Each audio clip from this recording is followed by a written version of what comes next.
പുരാണാം ദാനവാനാം നിരുപമവൃതനാം ഭാരകിന്നാം ദരിദ്രീം ഓരോ ലീലാവതാരൈരഴകിനൊടു സമാശ്വാസയന്തം നിതാന്തം ക്ഷീരാംബോധൗ ഭുജംഗാദിപശയനതലേ യോഗനിദ്രാമുദാരാം നേരെ കൈക്കൊണ്ടു ലക്ഷ്മീ കുളിർമുല പുണരും പത്മനാഭം ഭജേധാ. എങ്കിൽ പുരുഷാർത്ഥ ദുഷ്ടയത്തെ സാധിപ്പാനായിക്കൊണ്ട് അഖില ജഗദാധാരഭൂതനായി സച്ചിദാനന്ദ സ്വരൂപനായി ഭക്തവത്സലനായിരിക്കുന്ന ശ്രീനാരായണന്റെ ശ്രീമദ് പാദാരവിന്ദങ്ങളെ ഹൃദയകമലകർണിക മധ്യത്തിങ്കലമ്മാറു വെച്ച് നിസ്തുല ഭക്തി പുരസരമാകും വണ്ണം ഉപാസിച്ചു കൊള്ളണം. ഗുരുകാരുണ്യലക്ഷ്മി നിയോഗാൽ.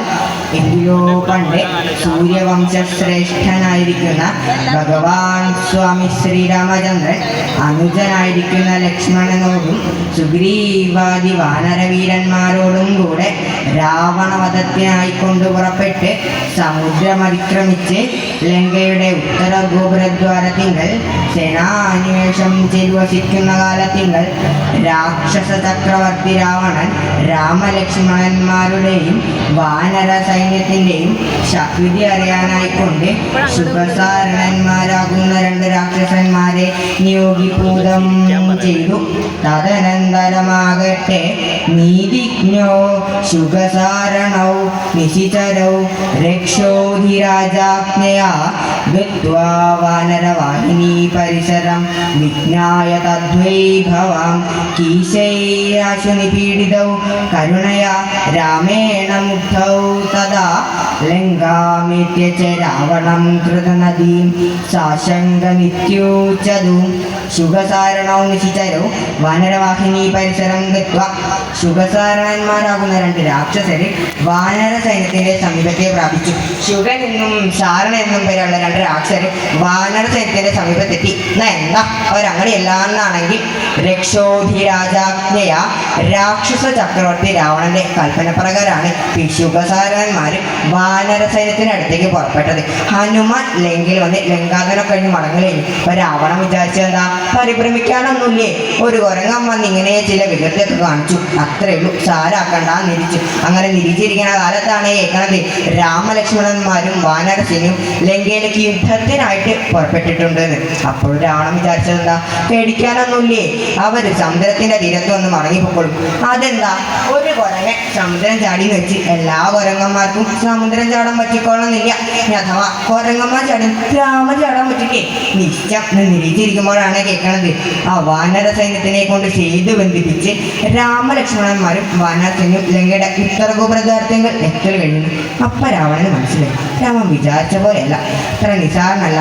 മാത്രമല്ല രാമലക്ഷ്മണന്മാരുടെയും വാനര സൈന്യത്തിനും ശക്തി എന്ന് പറയുന്നത് തിരിച്ചക്കി. അതെന്തിനാ, ഈ ശത്രുക്കളെ ശക്തി മുൻകൂട്ടി അറിഞ്ഞാൽ യുദ്ധം ജയിക്കാൻ എളുപ്പമുണ്ട്. അതിനെന്താ ഒരു മാർഗം, നേരിട്ട് ചെന്ന് ചോദിക്കാൻ നിർത്തിയില്ലാലോ. രാമ, അതേ രാമ, രാമന്റെ 5 ലക്ഷ്മണന്റെ ശക്തിയൊക്കെ എന്ന് പറഞ്ഞുതരോ, ചോദിക്കാൻ നിവർത്തിയില്ല. ചിലപ്പോൾ ചോദിച്ചാലും പറഞ്ഞെന്നോളൊന്നുമില്ല. പിന്നെ എന്താ ഒരു മാർഗം, രഹസ്യമായിട്ടാണ് അറിയാം, രഹസ്യമായിട്ട് അറിയണം. അതിനെന്താ ഒരു മാർഗം, ചാരന്മാരെ അയക്കാൻ തീർച്ചയാക്കി. ചാരന്മാരുമ്പോൾ ശത്രുക്കളുടെ രഹസ്യ കാര്യങ്ങളൊക്കെ മനസ്സിലാക്കി തരും. അത് സാധാരണ പതിവാ. 2 രാജ്യങ്ങളൊക്കെ യുദ്ധം നമ്മൾ അങ്ങോട്ടും ഇങ്ങോട്ടും ചാരന്മാരെ അയക്കൽ പതിവാ. അങ്ങനെ ചാരന്മാരെ അയക്കാൻ വെച്ച് ആരെ അയക്കുക, പ്രാപ്തിയുള്ളവരെ വേണം അയക്കാൻ, ശക്തിയുള്ളവരെ ഇടയ്ക്കാൻ പോണത്. അവിടെ ചെന്ന് കാര്യങ്ങളൊക്കെ ഭംഗിയാക്കി ഒരു അപകടം കൂടാതെ മടങ്ങി വരാൻ പ്രാപ്തിയുള്ളവരെ വേണം അയക്കാൻ. രാവണൻ അധികം ആലോചിക്കേണ്ടതില്ല. ശുഖസാരണവും നിശ്ചയിച്ചാലും ശുഖസാരണന്മാരെ അയക്കാൻ തീർച്ചയാക്കി. അതെന്താ അവരെ അയക്കാൻ തീർച്ചയാക്കി, നീതിജ്ഞവും അവര് നീതിമാന്മാരാ, ബുദ്ധിമാന്മാരാ. ഒരു കാര്യം അങ്ങോട്ട് കൽപ്പിച്ചാൽ അത് വേണ്ട വിധത്തിൽ ഭംഗിയായി വൃത്തിയായി ചെയ്ത് മടങ്ങി വരാൻ പ്രാപ്തിയുള്ളവരാ. അങ്ങനെ ശുഖസാരന്മാരെ അയച്ചു വെട്ടി.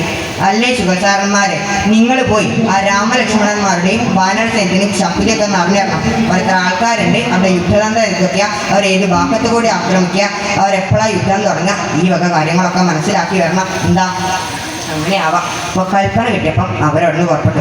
അപ്പോഴാണ് ഈ ശുഗൻ ആലോചിക്കുന്നത്, രണ്ടാളും കൂടി പോയി മടങ്ങി വന്നാൽ സ്വാമി സമ്മാനം തരും. അപ്പം ഞങ്ങൾ രണ്ടാൾ പോയാൽ സമ്മാനം ഭാഗിക്കേണ്ടി വരും, സാരണനും കൊടുക്കേണ്ടി വരും പകുതി. താൻ ഒറ്റയ്ക്ക് പോയാൽ സമ്മാനം മുഴുവൻ തനിക്ക് എടുക്കാം, താൻ ഒറ്റയ്ക്ക് പോവാം, അതാ ഭേദം. സാരണ എടോ സാരണ, എന്താ ശുഗ? അല്ല എന്തിനാപ്പം നമ്മൾ രണ്ടാൾ പോകണത്? നമ്മൾ ഒരാൾ പോയാൽ പോരെ? അതുകൊണ്ട് താൻ ഇവിടുത്തെ കാര്യമൊക്കെ നോക്കി ഇവിടെ ഇരുന്നോളൂ, ഞാൻ പോയി കാര്യം സാധിച്ചു വരാം അല്ലേ. അപ്പോൾ സാരണൻ്റെ ഉള്ളിലും ഇതന്നെ വിചാരം, സമ്മാനം തനിക്ക് കിട്ടണമെന്ന്. എന്നാ ശുഗ ഒരു കാര്യം ചെയ്യാം, ഞാൻ ഇവിടുത്തെ കാര്യമൊക്കെ നോക്കി ഇവിടെ ഇരുന്നോളൂ, ഞാൻ പോയി കാര്യം സാധിച്ചിട്ട് വരാം. അത് വേണ്ട, ഞാനാവാന്നേ. അങ്ങനെ ഞാനാവാൻ തർക്കായി. ഈ തർക്കത്തിൻ്റെ ഇടയിൽ ശുഗൻ മാളികയുടെ മുകളിൽ കയറി വാനര സൈന്യത്തിനെ കാണാൻ തീർച്ചയാക്കി. ആ 7 നില മാളികയുടെ ഉപരിഭാഗത്ത് കയറി ആ ദൂരെയുള്ള സൈന്യത്തിനെ ശരിക്കും കാണാം. അങ്ങനെ ശുഗൻ അവിടെ ചെന്ന് നോക്കി. അവിടെ ചെന്ന് നോക്കിയപ്പോഴല്ലേ ശിവ എത്ര തരം കുരങ്ങന്മാരാ! ഇവിടുന്ന് കാണുമ്പോൾ തന്നെ പേടിയാവും. അടുത്ത നാളെ അവസ്ഥ എന്താവും? ജീവനോട് മടങ്ങി വരലുണ്ടാവില്ല. ശരണം തന്നെ ഒക്കോട്ടെ, അതാ വേദം.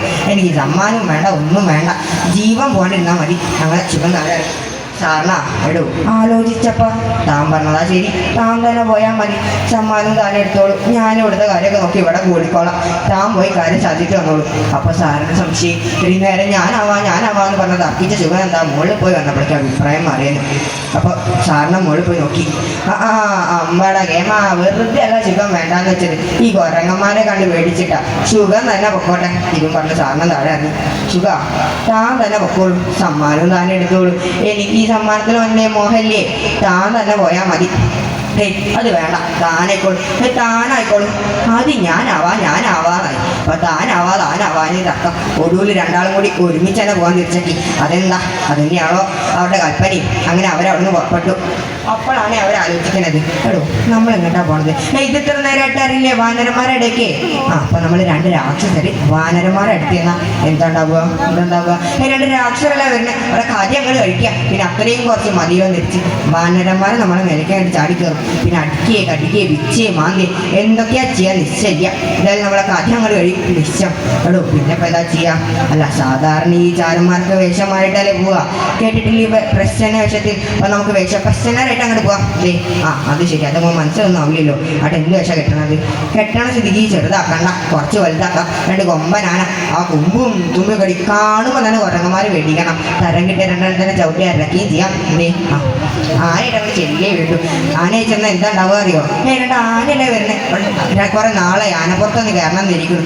ഇപ്പോഴേലും തരയല്ലോ ഒന്നും തിരിച്ച് അവർ നമ്മളെ മേലേക്കാണ് ചാടി കയറും. എന്നിട്ടുണ്ട് തുടങ്ങും അങ്ങോട്ട് നാടേ ആന ഇങ്ങോട്ട് നാടേ ആന കൽപ്പിക്കല്. കൽപ്പന ലംഘിച്ചാൽ ശിക്ഷ ഉണ്ടാവും. അങ്ങനെ ഒരു സംഘം ഇറങ്ങിക്കഴിഞ്ഞാൽ അടുത്ത സംഘം കയറും. അങ്ങനെ വാനരന്മാരെയും കൊണ്ട് നടന്ന് നമ്മുടെ കാര്യം അങ്ങ് കഴിയും. അപ്പൊ ആനയാവണ്ടേ? പിന്നെ ഉണ്ടാവുക 2 കുതിരയാവാം. കുതിര പാകായി. ആനയാകുമ്പോൾ വാനരന്മാരെയും കൊണ്ട് നടന്നാൽ, കുതിരയാകുമ്പോൾ വാനരന്മാരെയും കൊണ്ട് ഓടേണ്ടി വരും. അങ്ങനെ ഓടി കഥ കഴിയും. കുതിര വേണ്ടേ? വേണ്ട. 2 ചെറിയ ജീവിയാവാം ഓടും. അതാകുമ്പോൾ പുറത്തൊന്നും കയറാനും പറ്റില്ല. ഈ വാനരന്മാരുടെ കൂടെ മൂളി നടക്കുകയും ചെയ്യാം, കാര്യങ്ങളൊക്കെ രഹസ്യമായിട്ട് അറിയുകയും ചെയ്യാം. തരം കിട്ടിയ ഓരോരുത്തർക്ക് കുറെ കുത്തും കൊടുക്കാം. കൊതുമായിട്ട് അങ്ങോട്ട് കുത്താൻ ചെല്ലേ വേണ്ടി ഒരു അടി, അതോടുകൂടി നമ്മുടെ കഥ അങ്ങോട്ട് കഴിയും. അപ്പോൾ കൊതും വേണ്ടേ? വേണ്ട. പിന്നെ അപ്പം എന്താ ചെയ്യാം? എടോ നമ്മളെങ്ങോട്ട് ഇത് ഇത്ര നേരമായിട്ട് അറിയില്ലേ വാനരന്മാരുടെ ഇടയ്ക്ക്? അപ്പം നമ്മൾ 2 രാക്ഷസര് വാനരന്മാരെ ഇടയ്ക്ക് ചെല്ലുമ്പോൾ അവരുടെ വേഷം തന്നെ കിട്ടിയാൽ പോരെ? അത് വേണോ? നമ്മൾ 2 രാക്ഷസര് വാനരം, അതൊന്നും നോക്കാനില്ല. അങ്ങനെ ഒരു വാനരന്മാരുടെ വേഷത്തിൽ വാനര സൈന്യത്തിൻ്റെ ഇടയ്ക്ക് അങ്ങനെ ഈ വാനരന്മാരുടെ കൂടി ഇങ്ങനെ നടക്കാൻ തുടങ്ങി. അപ്പോൾ ഇവിടുത്തെ അവസ്ഥ എന്താ? ഇനി ഒരു കൽപ്പന ഉണ്ടാകുന്ന വാനരന്മാരും ഇരുന്ന സ്ഥലത്ത് നിന്ന് ഇറങ്ങുന്നതായിരുന്നു സുഗ്രീവൻ്റെ കൽപ്പന. ഇതിപ്പോൾ വെക്കാറില്ലാലോ. അപ്പോൾ ഇങ്ങനെ ഇടയിൽ കൂടി നടക്കുകയാണ്. അപ്പോഴേക്കും വാനരസേനത്തിലെ ചിലർ ഇവരെ കണ്ടു. ആരവിടെ കൽപ്പന ലംഘിച്ച് നടക്കുന്നത്? അറിയില്ല, ചെന്ന് ചോദിച്ചോക്കാം, ആരവിടെ കൽപ്പന വെച്ച് നടക്കുന്നത്? അപ്പോൾ ശുഭസാരന്മാർ ഇത് കേട്ടു. എടോ നമ്മളോടാന്നാ തോന്നുന്നത്. ആരവിടെ കൽപ്പന വെച്ച് നടക്കുന്നത്? അവിടെ ഈ വാനരന്മാരെ നടക്കാവില്ല, ഓടാവും ചെയ്യാം ഇതും പറഞ്ഞ് ഇവരെ ഓടാൻ തുടങ്ങി. ആരവിടെ കൽപ്പന ലംഘിച്ച് ഓടുന്നത്? ശിവ ഓടാൻ കൽപ്പന വേണം. എടോ വിഡിത്താൻ പറ്റിയത് നമ്മക്കാ. ഈ വാനരന്മാരെ ഓടി നടക്കുന്നല്ലോ ചെയ്യാ, ചാടിയല്ലേ ചെയ്യാ. കണ്ടില്ലേ മറ്റേ അങ്ങനെ ചാടണേ ഇതും പറഞ്ഞ് ഇവർ ചാടാൻ തുടങ്ങി. ആരവിടെ കൽപ്പന വെച്ച് ചാടാനും കൽപ്പന വേണോ? അപ്പോഴേക്കും വാനരസേനയിലെ ചിലർ വരെ പിടികൂടി. ആരാ നിങ്ങളോട് ചോദിച്ചു ഞങ്ങൾ ആരെ കൂടെ ഉള്ളവരാണ്. ഇപ്പം ഇവിടെ ഈ വാനരസേനത്തിലെ പല സംഘങ്ങളായിട്ട് തിരിച്ചത്. ഈ ഓരോരോ സംഘക്കും ഓരോ തലവന്മാരും ഉണ്ട്.